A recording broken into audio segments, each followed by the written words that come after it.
The C75 is one of those quirky guns that's not like the other machine pistols. Statistically, it's nothing special, but it has its own unique drawbacks that make it unintuitive for players to pick up, but I think they're easy to overcome, and if you're able to manage it, you'll gain access to one of the best secondaries in the game.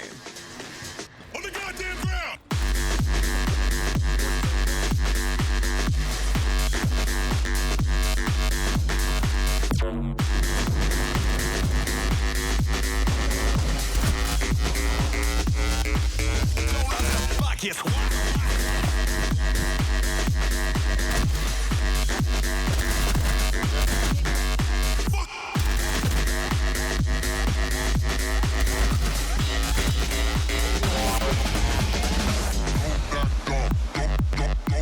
What's poppin', gamers? It's Sunfish63 here with this first ever video talking about what I consider to be the most underrated weapon in all of Rainbow Six, the C75, and why I think it's just as viable as every other machine pistol and even worth using over the Uzi K on Thorn. Let's start off by quickly going over the stats and move on from there. It has 35 damage up to 18 meters, it has a fire rate of 1000 RPM, which is almost tied for the lowest in class, but that's still insanely high, fairly average recoil that wobbles a bit and usually tends to the left, a 26 round magazine with 104 bullets in reserve, a 1.4 second tac reload, a standard ADS speed of a third of a second without a laser, and a 0% movement speed bonus.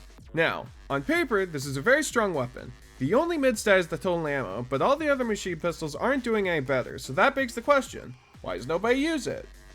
I mean, we both know why, you're literally staring at the iron sights. Now, theoretically, only irons isn't actually a deal breaker.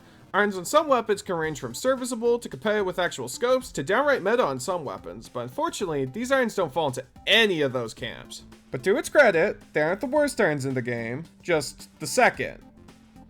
Yeah, no, these things are pretty bad. You'll literally have gunfights you'll lose just because of how obstructive the irons are, which is obviously why it's never used. However, despite how absolutely appalling they are, I'm here to tell you they're not the overwhelming hurdle they look to be, and that's due to one simple trick. Aiming at the floor. And yes, I'm serious. If you aim at like shin height, the irons won't get in the way of what you're looking at, allowing you to flick directly to their head once you see it. It is technically possible to walk around un-ADS'd at head height, but after the recent ADS changes, you'd have to be very bad at flicking to make it worthwhile, and even still, I'd just recommend another weapon at that point. It's not worth it. But with practice, this flicking technique is incredibly potent and will almost bring this weapon up to par with more traditional choices, though I will admit it's not a complete remedy. There's only one issue that this technique can't fix, and it's a pretty unexpected one. Pixel peaks. It's honestly pretty difficult to challenge them effectively, especially if they play it super passive, so if you have another option, it'd probably be better to just avoid it if you can, though I'm not saying it's insurmountable if you're just built different. Now if you want to get into a game and try this thing out for yourself, before you go, I want to give you one more piece of advice on how to best customize this gun. Both attachments are worth it, use them both. Suppressor only adds barrel length, but it has a bunch of benefits that I think are much more powerful than default, and you're already staring at the ground, so the laser is very easy to accommodate for. Plus, that 10% ADS speed feels very nice. The extra few pixels you'd have to move to hide your laser is well worth it to me. And lastly, the final question I want to answer, do I think this gun should get a scope? No. The only thing that keeps this gun unique are the irons, and taking that away would just make it a side grade to the bearing, and that'd just make it boring. However, that's not to say I don't think this thing should get buffed. As I said before, these irons are some of the worst in the game, even compared to some really funky pistols like the P12 or the GSH. Even with these guns having some blocky, clunky, or straight up ugly irons, they're still way more serviceable than the C75, and half of that is where the operators put the stupid fucking gun! If they just pull the gun back a bit, it immediately become orders of magnitude better. But even on top of that, I still want one more change. Back like 3 to 5 years ago, they changed the P9's irons to have the center line be much thinner than it originally was, and honestly I fucking adore them now. If they gave the same treatment to the C75 and pulled the gun out of your molars, that'd make the sight picture leaps and bounds better than it currently is, and that by itself would make the gun so much less annoying to use. But even in its current state, it's still a fantastic weapon that's reliable enough to be used at the same way as the other machine pistols, with a shotgun primary and the C75 as your main firepower.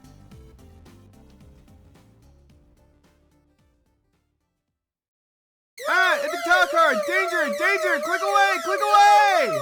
Alright, now that those guys are gone, what's good? Hope you guys enjoyed that. This was the first video I ended up ever actually finishing, which I'm sure you could tell. It's obviously a little crunchy, but I think it ended up good enough to be proud of. I have 4 more videos made up, which I'll either release over the next 4 days or the next 4 weeks depending on how I feel. I'm actually recording this in October, so I can't exactly say which one I'll choose, because that's 5 months from now, I hope. After that, I'll be taking viewer requests, so if you want to see a certain weapon or set of operators be reviewed, or just really want to know what the HUD menu does, Let me know and I'll eventually get to it. But also, craziest fact I've ever heard. Did you know that as of recording this, 100% of my viewers aren't subscribed?